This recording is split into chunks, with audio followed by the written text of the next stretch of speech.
হযরত সাদ অত্যন্ত কালো, অত্যন্ত গরিব মানুষ, আবার বয়স বেশি।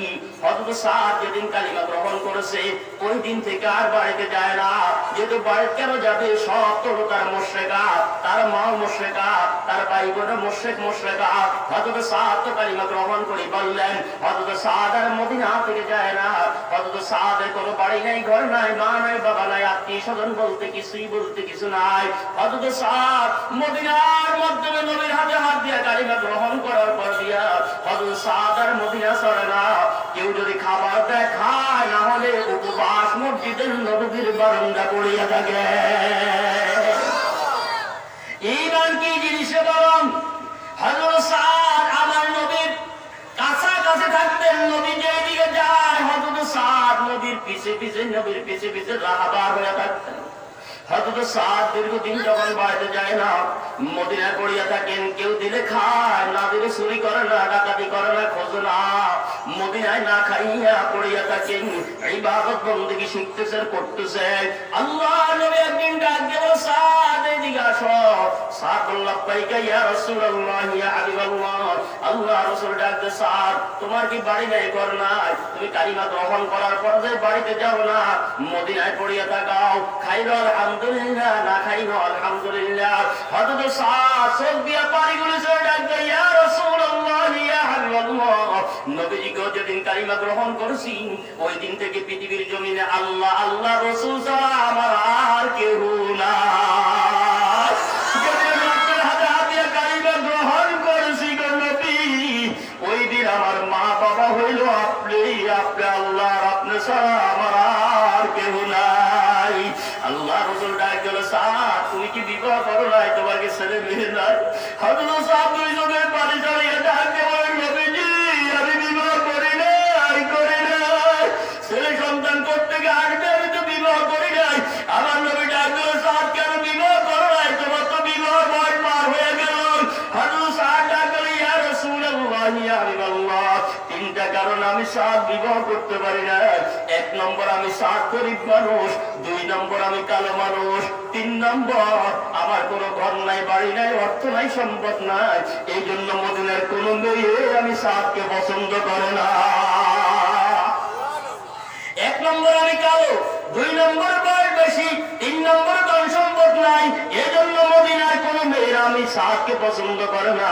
আল্লাহ নবী দেখলেন সাদ তো অত্যন্ত ভালো মানুষ, সাদের আখলাক ভালো, আমল ভালো। আল্লাহ রাসূল বলে, সাদ তুমি যদিও কালো হও, তুমি যদিও গরিব হও, তোমার যদিও বয়স বেশি, ও সাদ মদিনার মেয়েরা তোমাকে ভালোবাসে না। তোমার যদিও সম্পদ নাই, আমি পয়গম্বর তোমাকে জান্নাতের সার্টিফিকেট দিয়ে দিলাম, তুমি সাদ জান্নাতের মেহমান।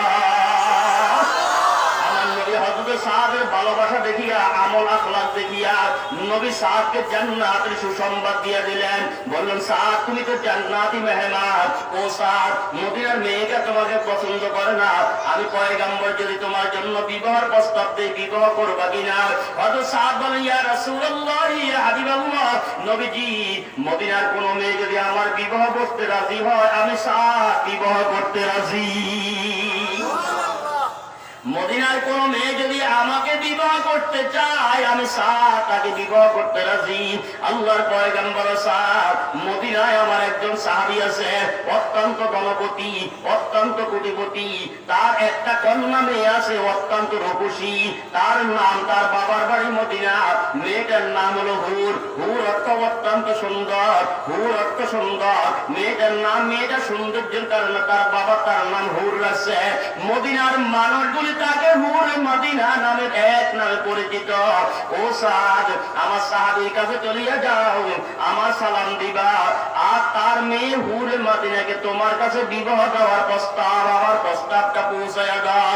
হযরত সাদ একটা দৌড় মারলেন, যায়া মেয়ের বাবাকে ডাক দিয়ে বলে, আপনার মেয়ের নাম হুরে মদিনা? বলে, হ্যাঁ, আল্লাহর পয়গম্বর আমাকে পাঠাইছে আপনার মেয়ে হুরে মদিনাকে আমার কাছে বিবাহের প্রস্তাব নিয়ে, বিবাহ দেওয়ার জন্য। মেয়ের বাবা বলে, সাদ তোমাকে আমি চিনি, তুমি এক নম্বর কালো মানুষ, দুই নম্বর বয়স বেশি, তিন নম্বর তোমার বাড়ি নাই, ঘর নাই, তুমি আমার মেয়ের বরণ পোষক দিতে পারবে না, আমার মেয়েকে খাওয়াইতে পারবে না, আমার এই মেয়ে তোমার কাছে কিছুতেই বিয়ে দেওয়া যাবে না, আমার মেয়েকে মদিনার কোটি কোটি টাকার মালিক আমার মেয়ের বিবাহ প্রস্তাব নিয়ে আসা, আমি এখনো না কিচ্ছু বলি না। মেয়েটা অত্যন্ত বুদ্ধিপতি ছিলেন, অত্যন্ত জ্ঞানী করেছিলেন। হযরত সাদ যখন দেখলেন মেয়ের বাবা রাজি হয় না, সাদের মনের মাধ্যমে আরো ব্যথা এসে গেছে। হযরত সাদ ডাক দিয়ে বলে, আপনি মেয়ে বিবাহ দিবেন না দিবেন এটা আমার প্রস্তাব না, এটা আমার নবী প্রস্তাব নিয়ে পাঠাইছে। আমি যদিও গরিব মানুষ, আল্লাহর নবী বলেছে আমি সাদ নাকি জান্নাতের মেহমান। হযরত সাদ এই কথা বলিয়া মনে দুঃখ লইয়া নবীর দরবারে হাজিরা দিতেছে। নবীর দরবারে আসতে আগমন করে মেয়েটা ভিতরের রুম থেকে শুনলেন সাদ রাগ হয়ে চলিয়া যায় কাঁদতে কাঁদতে। মেয়ে জিজ্ঞাসা করে, বাবা গো, হযরত সাদ কেন আসছে? বলে, মা তোমার বিবাহ প্রস্তাব নিয়ে আসছে। কি বলিয়া বিদায় দিয়েছেন? ও মা, বিদায় দিয়েছি। হযরত সাদ নবীর সাহাবী হতে পারেন, অত্যন্ত গরিব মানুষ, ঘর নাই বাড়ি নাই, তোমাকে রাখার জায়গা নাই, অত্যন্ত কালো মানুষ, টাকা নাই পয়সা নাই, তোমাকে খাওয়াইতে পারবে না, তোমার কাপড় চোপড় দিতে পারবে না, এরপর তার বয়স বেশি, এই জন্য তোমার বিবাহ প্রস্তাব আমি ফিরিয়ে দিয়েছি। মেয়েটা ডাক দিলে, বাবা গো, বিবাহ দিবেন না দিবেন আপনার ব্যাপার। সাদ যদিও কালো মানুষ হয়ে থাক, সাদ যদিও টাকা পয়সা নাই রে বাবা, সাদ যদিও বয়স বেশি হয়ে থাক, আপনি কি একটু একবারও নজর করছেন, খেয়াল করছেন নি? এই প্রস্তাবটা তো সাদের নয়, এই প্রস্তাব বিশ্ব নবী পাঠাইছে। যেখানে বিশ্ব নবী আমার বিবাহের জন্য প্রস্তাব সাদকে নিযুক্ত করিয়া প্রস্তাব পাঠাইছে। ও বাবা, আমার ঘর বাড়ি লাগবে না, টাকা লাগবে না, পয়সা লাগবে না, খাবার লাগবে না, আমি 16-17 বছর আপনার বাড়িতে আরামে খাইছি, আরামে আমি ঘুমাইছি, সুন্দর সুন্দর দামি কাপড় চোপড় পরিধান করছি গো বাবা, আর আপনি দেরি করবেন না, আমি সাদকে স্বামী বানাইব। এই জন্য আল্লাহ নবী 1 নম্বর আমার জন্য প্রস্তাব পাঠাইছে, 2 নম্বর হযরত সাদকে জান্নাতের সুসংবাদ দিয়েছে। ও বাবা, আপনি আমার বিবাহের মাধ্যমে আমি রাজি হয়ে গেলাম। হযরত সাদকে যে বলেন, আমি চাইতেছি আমার ধন সম্পদের প্রয়োজন নাই, কিয়ামতের ময়দানে আমি হুরে মদিনা যদি আমল যদি না পাই, নেক যদি না থাকে তো বাবা, আমি আমার কালো স্বামী হযরত সাদ হাত ধরিয়া আল্লাহর জান্নাতের মেহমান হতে চাই। মেয়ের বাবা যখন দেখলেন মেয়েটা রাজি, দৌড়াইয়া চলে গেলেন নবীর দরবারে। যায় দেখে হযরত সাদ আর পয়গম্বর দাঁড়ানো। হযরত সাদের চোখ দিয়ে পানিগুলি ঝরঝর করে পড়ে। বয়স বেশি হয়ে গেল, বিবাহের ব্যবস্থা নাই, এই জন্য হযরত সাদ কাঁদে। মেয়ের বাবা দৌড়ায় যায়, ইয়া রাসূলুল্লাহ, ইয়া হাবিবাল্লাহ, বেয়াদবি মাফ চাই, আমার মেয়ে রাজি, আপনি দিন তারিখ দিয়া দেন, বিবাহ সিদ্ধান্ত দেন। আল্লাহর পয়গম্বর বলল, আগামী পরশুদিন বা আগামীকাল বিবাহ হবে, 200 দিরহাম মোহর করা হয়, 200 দিরহাম মোহর করিয়া বিবাহ দিন তারিখ দিয়া মেয়ের বাবাকে বাড়িতে পাঠিয়ে দিলেন। আল্লাহ নবী ডাক দিল, সাদ, নলিয়া সৌন্দর্য মেয়েটা তোমার স্ত্রী হতে যাচ্ছে। মেয়েটা বিবাহ প্রস্তাবে রাজি হয়ে গেছে। ও সাদ, আগামীকাল বিবাহ হবে, 200 দিরহাম মোহর দেওয়া হলো। সাদ, তাড়াতাড়ি 200 দিরহাম আমার কাছে জমা দাও। হযরত সাদ কাঁদতে আর ডাক দিয়া বলে, ইয়া রাসূলুল্লাহ, আমার 200 দিরহাম মোহর ধরেছেন, মোহর তো বেশি ধরেন নাই, কিন্তু আমি সাদ এমটি পকেট। কি পকেট? সব যারা এখানে আমাদের উপস্থিত মনে হয়, আল্লাহ এদেরকে হেদায়েত দান করো, আমিন বলেন, আমিন বলেন। আমার জীবনে 21 বছর আমার প্রোগ্রামের বয়স, 22 পাওয়া না, এরকম বারবার মানে সুবহানাল্লাহ আলহামদুলিল্লাহ বলেন নাই, কোথায় বলি নেই, এইখানে বলছি মোটামুটি কয়েকবার বলা হয়েছে। আমার কথাগুলি মনে আপনারা শুনেন না কেন? আপনাদের মন কোথায়? বিবির খাতা তোলে নাকি? অনেকের মন আছে বিবি এখন একলা একলা কোথায় দিয়ে আছে, যেহেতু ঠান্ডা, গেলে জায়গা দিব না দিব, আর জায়গা তো দিব, আজকে ডবল আদর করবো, যদি এত একটা দিলে হইতে পারেন, ঠিক কিনা? আর যদি বিবি যাওয়া হয়, তো স্বামী কি মনছে একটু কম করবে না, সব করে আছি তো কষাই দিয়ে আইব, ভাত তরকারি গরম থাকবে কথা, আরো গরম করে গেলে হাড়ি গেলে দিব ঠান্ডা করে। এক একটা কথা অন্তত মুখস্থ করে যান, বিবিকে শুনে শুয়ে শুয়া। আফসোসের ব্যাপার, আওয়াজ দিবেন এটা পারতেছেন না। আমরা দৈনিক 3 ঘন্টা করে।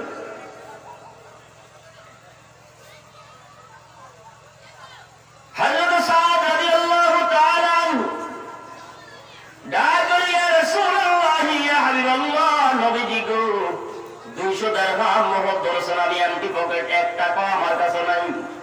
আল্লাহ নবী ডাক করে, সাদ, বিশ্ব সুন্দরী বিবাহ করবা, 200 দিরহাম তোমার কাছে নাই।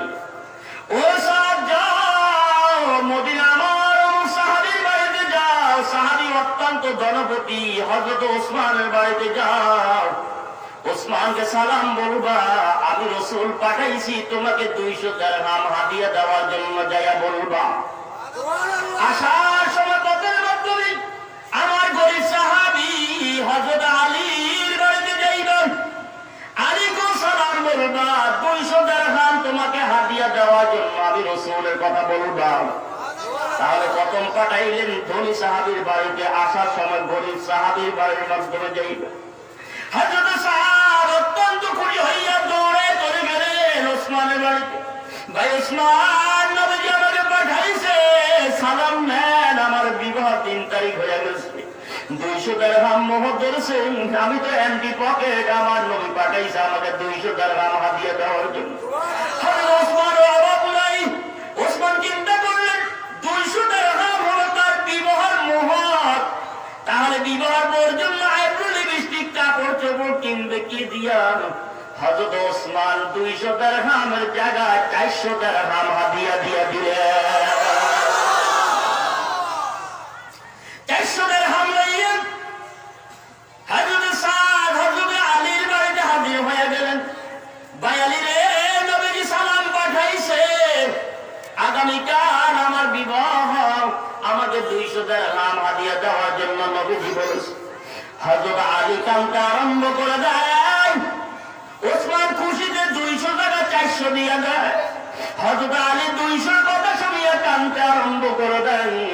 ভিতর থেকে নবীজির মেয়ে ফাতেমা স্বামীকে ডাক দেয়, আলী কেন কাঁদেন, কি দুঃখ আপনার মনের মধ্যে? হযরত আলী হেপাইয়া হেপাইয়া কাঁদতে ডাকতে, বিবি রে, কাঁদে জন্য দিনের নবী সাদ নামে সাহাবীকে পাঠাইছে 200 দিরহাম হাদিয়া দেওয়ার জন্য, আমি কান্দি এই জন্য, আমার গরিব মানুষ, আমার ঘরে 200 দিরহাম হবে না, নবী পাঠাইছে, না দিলে কেমন দেখা যায়? হযরত ফাতেমা বলে, চোখের পানি মুছিয়া পালাও গো স্বামী, দিনের নবীর জবান দিয়ে 200 দিরহাম জবান দিয়ে বের হইছে। আল্লাহ রাসূল জানে আমরা গরিব মানুষ, এরপর যেহেতু নবী তার জবান দিয়ে 200 দিরহাম বলেছেন, কান্না বদ্ধ করেন। আমাদের ঘরের মধ্যে খুচরা টাকাগুলি গুনতে থাকি, দেখি কয় টাকা আছে। স্বামী স্ত্রী 2 জনে বিসমিল্লাহ পড়িয়া টাকা গণা শুরু করলো, 99 হয় না, 101 হয় না, বরাবর 200 দিরহাম হয়ে যায়। নবীর রহমতের নবীর জবান দিয়ে 200 দিরহাম বের হয়েছে। স্বামী স্ত্রী 2 জনে বলে দেখেন 200 দিরহাম, একটা দিরহাম নিজেরা রাখে নাই, 200 দিরহাম হাদিয়া দিয়ে দিলেন। 4 আর 2 কত হইল রে বাবা? 600 দিরহাম লইয়া খুব খুশি হইয়া হযরত সাদ নবীর দরবারে হাজির হয়ে গেল। নবীর দরবারে টাকা পৌঁছায় দেওয়ার পরে দিয়া আল্লাহ রাসূল বিবাহ বন্ধন দিলেন। মেয়ের বাবার হাতে 200 দিরহাম মোহর দিয়ে দিলেন। হযরত সাদ এখনো বিবি দেখে নাই, বিবিও হযরত সাদকে এখনো স্বামী বলে দেখে না। হযরত সাদ তার বিবিকে বিবাহ করলেন, মোহর পাঠাইয়া দিলেন, বিবি চোখে দেখে নাই। বিবিও স্বামী কেমন, স্বামীকে এখনো এক নজর দেখে নাই। আল্লাহ নবী ডাক দিল, সাদ তোমার কোনো চিন্তা নাই, আজকে তোমার আনন্দের দিন, এতদিন কষ্ট করেছো, আজকে আর কষ্ট না। 200 দিরহাম মোহর দিয়ে দিলাম, 400 দিরহাম লইয়া মদিনার বাজারে চলিয়া যাও। মদিনার বাজারে যাইয়া তোমার শ্বশুর বাড়ির জন্য 400 দিরহামের কেনাকাটা করো। কেনাকাটা করিয়া তোমার শ্বশুর বাড়িতে চলিয়া যাও। আজকে তোমার কুল সাজ্য বাসর ঘর হবেই, আজকে আনন্দের মেলা জমবে, ভালো ভালো শ্বশুর বাড়িতে খাইবা, আরামে শ্বশুর বাড়িতে 2-4 দিন বেড়াইবা। আল্লাহ নবী যখন ছুটি দিয়ে দিলেন, হযরত সাদ মদিনার বাজারে চলিয়া যায়। এক দোকানের মধ্যে ঢুকিয়া যা যা প্রয়োজন শ্বশুর বাড়ির জন্য, বিবির জন্য 400 দিরহামের বাজার করিয়া একটা গাটরি বাঁধলেন। বাঁধিয়া শ্বশুর বাড়িতে যাবে। এখনো বিবি দেখে নাই, আনন্দ খাবার খাবে, আরামে থাকবে, বিবির ভালোবাসা পাবে। স্বামী বিবির ভালোবাসার মাধ্যমে একত্রিত হবে। শ্বশুর বাড়ি যাওয়ার জন্য এই মালগুলি গাটরি বাঁধিয়া মাথার মাধ্যমে চড়াইয়া দোকান থেকে একটা পাও বাইর করলো, কদম বের করলো, আর একটা পাও এখনো দোকানের ভিতরেই। শ্বশুর বাড়িতে যাবে অত্যন্ত মনের মাধ্যমে আনন্দ। হঠাৎ করে মদিনার বাজারে কেউ যেন তোমার ডাক দিয়ে বলে, ও নবীর সাহাবীরা রে, কারা মদিনার বাজারে হাঁটা দিনের নবী যুদ্ধের ময়দানে অংশগ্রহণ করেছে। কাফের মুশরিকগুলি আমার নবীর উপর নির্যাতন চালু করেছে। হযরত সাদের কানের মাধ্যমে যখন নবীর যুদ্ধের ময়দানের কথা কানে আওয়াজ আসে, হযরত সাদ মনকে জিজ্ঞাসা করে, মন শ্বশুর বাড়িতে আনন্দ করবা না দিনের নবীর যুদ্ধের ময়দানে হাজির হয়ে যাইবা? হযরত সাদ মনকে বলে, মন বেঁচে থাকলে শ্বশুর বাড়ি আনন্দ পাইব, আমি শ্বশুর বাড়িতে দিদির ভালোবাসায় আনন্দ আত্মহারা হয়ে যাইব। আমি শ্বশুর বাড়িতে আনন্দ করব আর আমার নবী কাফের মুশরিকের হাতে মাইর খাবে, এটা হতে পারে না। না না, আমি শ্বশুর বাড়িতে যাব না, আমি যুদ্ধের ময়দানে হাজির হয়ে যাব। দোকানের ভিতরে আবার পাও ঢুকাইয়া ডাক দেয়, দোকানদার ভাই মনে ব্যথা নিও না, মনে কষ্ট নিও না, এই 400 দিরহামের মালগুলি আবার ফিরাইয়া নাও, 200 দিরহাম আমাকে ফিরাইয়া দাও। 100 দিরহাম দিয়ে একটা যুদ্ধের ময়দানে কালো পোশাক দিয়ে দাও, 100 দিরহাম দিয়ে যুদ্ধের ময়দানে একটা তলোয়ারি দাও, 200 দিরহাম আমাকে ফিরাইয়া দাও, আমি যুদ্ধের ময়দানে একটা ঘোড়া খরিদ করবো। দোকানদার বলে, তুমি পাগল নাকি? তোমার আজকে কোন সহ্য বাসর ঘর, শ্বশুর বাড়িতে আনন্দের খাবার খাইবা? বলে ডাক দিয়া বলে, দোকানদার আনন্দের খাবার চাই না, আমি আনন্দ খাবো, আরাম করবো, আমার দিনের নবী যুদ্ধের ময়দানে কাফের মুশরিকের মার খাবে, আমি অমুক সাহাবী না। একটা কালো পোশাক গায়ে দিয়ে চোখ বন্ধ করি, চোখটা খুলিয়া গোটা শরীরটা ডাকনা দিলেন। যুদ্ধের পোশাক কেন গায়ে দিলেন? কারণ হলো হযরত সাদ চিন্তা করে, আল্লাহর নবী আমাকে যুদ্ধের ময়দানে যাইতে বলে না, আমি যদি যুদ্ধের পোশাক পরিধান না করিয়া যাই নবী আমাকে অ্যাকসেপ্ট করবে না, নবী আমাকে শ্বশুর বাড়িতে পাঠাবে না। না, নবীর অনদেখবা, নবী না দেখা অবস্থা আমি যুদ্ধের ময়দানে হাজির হয়ে যাব। নবীর ভালোবাসা কাকে বলে বাবা? এখনো বিবি দেখে নাই, এখনো স্বামী স্ত্রী দেখে নাই, স্ত্রী স্বামী দেখে নাই। যুদ্ধের ময়দানে গোড়া লইয়া তলোয়ারে হাতে লইয়া যুদ্ধের ময়দানে হাজির হয়ে গেল। কাফের মুশরিককে তলোয়ার দিয়ে আঘাত করতে আরম্ভ করল। যুদ্ধের ময়দানে গোড়া লাফাইয়া লাফাইয়া দৌড়াইতেছে, গায়ে হাত দিয়ে তলোয়ার দিয়ে কাফের মুশরিকের সঙ্গে যুদ্ধ করতেছে। গোড়ার মধ্যে বসিয়া পিছ থেকে একদল কাফের মুশরিক দৌড়ায় আসিয়া হযরত সাদের বাম বাজুর মাধ্যমে তলোয়ার দিয়ে একটা কোপ মারলো, আঘাত করলো। বাম বাজুটা হাত কেটিয়া আমার সঙ্গে লেগে ঝরতে আরম্ভ করলো। রক্ত বলে ছুটতে, রক্ত বলে প্রবাহিত হতেছে, হাত ব্যথা করতেছে। যুদ্ধের ময়দান ছাড়ে না, গোড়া থেকে লাফ দিয়া নামে না।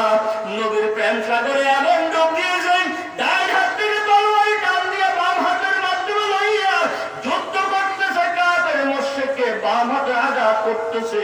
এই সারমার সঙ্গে হাত লাগা অবস্থা, ব্যথা পায়, হাত লাগাইতে পারে না, হাত যন্ত্রণা করে। এই জন্য বাম হাত দিয়া টান দিয়া ডান হাতকে ছিঁড়ে যুদ্ধের ময়দানে পালাইয়া রক্ত পড়ে বাম হাতে যুদ্ধ করতে আরম্ভ করে দেয়। বাম হাত দিয়ে কিছুক্ষণ যুদ্ধ করার পরে দিয়ে রে বাবা বা কাফের মুশরিক আসিয়া আবার বাম বাজুতে কম করে দিল। বাম হাতটা কাটিয়া যায়, 4 মাস সঙ্গে লেগিয়া যায়, এখনো গোড়া থেকে লাফ দিয়ে শরীরে পড়ে না। রক্ত করে যুদ্ধের ময়দান লাল করিয়া পায়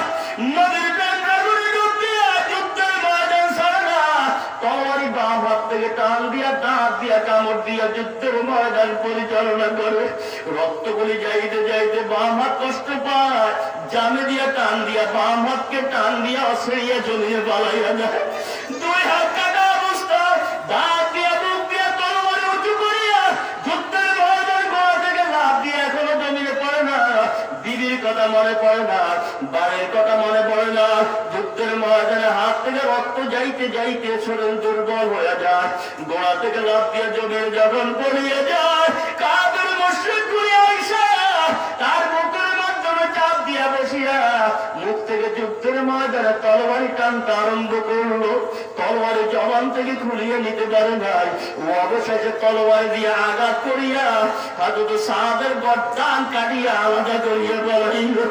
হযরত সাদের দুইটা হাত নাই, দুইটা পাও নাই, দুইটা পাও আলাদা করিয়া পড়াইল।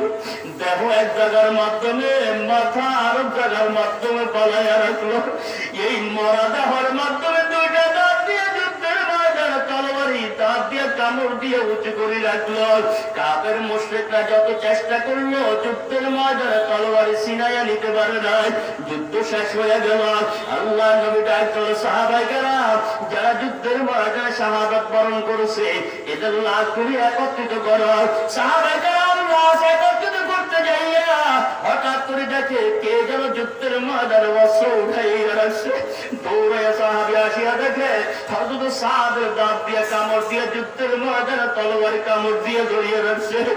মাথা এক জায়গার মাধ্যমে, দেহ আরেক জায়গার মাধ্যমে, হাত নাই পাও নাই।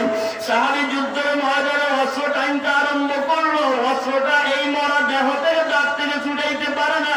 সাহাবী আপনার দৌড় মারি বললেন, ইয়া রাসূলুল্লাহ, ইয়া হাবিবাল্লাহ, ও নবীজি, আপনার সাহাবী হযরত সাদ যুদ্ধের ময়দানে অংশগ্রহণ করেছে, তার হাত দুইটা নাই, পাও দুইটা নাই, দেহ এক জায়গার মাধ্যমে, মাথা আরেক জায়গার মাধ্যমে।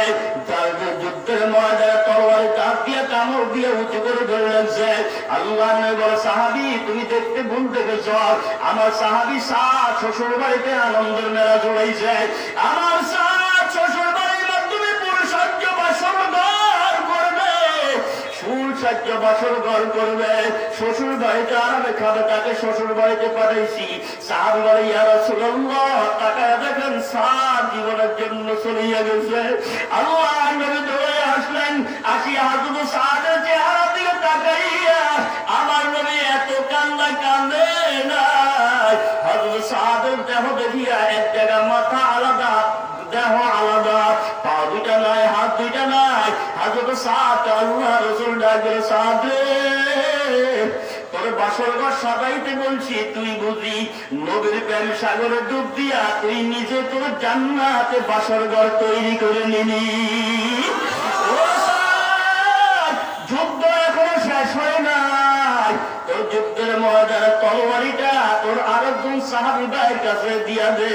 আল্লাহ রাসূল বলার আগে সাহাবায়ে কেরাম বহু টানাটানি করছে, ছুটে না। নবীজি যখন বলছে যুদ্ধের ময়দানে অস্ত্র জমা দিয়া দাও, সামনে যুদ্ধ আছে, যুদ্ধের ময়দানে তরবারি লাগবে। আল্লাহ নবী বলতে দেরি, এই সাদ নামক সাহাবী গলা কাটা অবস্থা মুখ থেকে তরবারিটা ছাড়িয়া আরেকজন সাহাবীর হাতে দিতে দেরি করে না।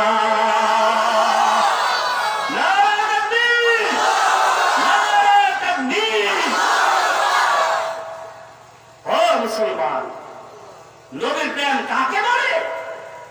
বিবি দেখে নাই?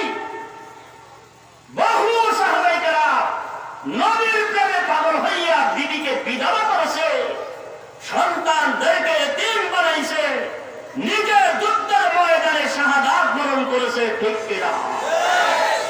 আমরা করব না ইনশাআল্লাহ।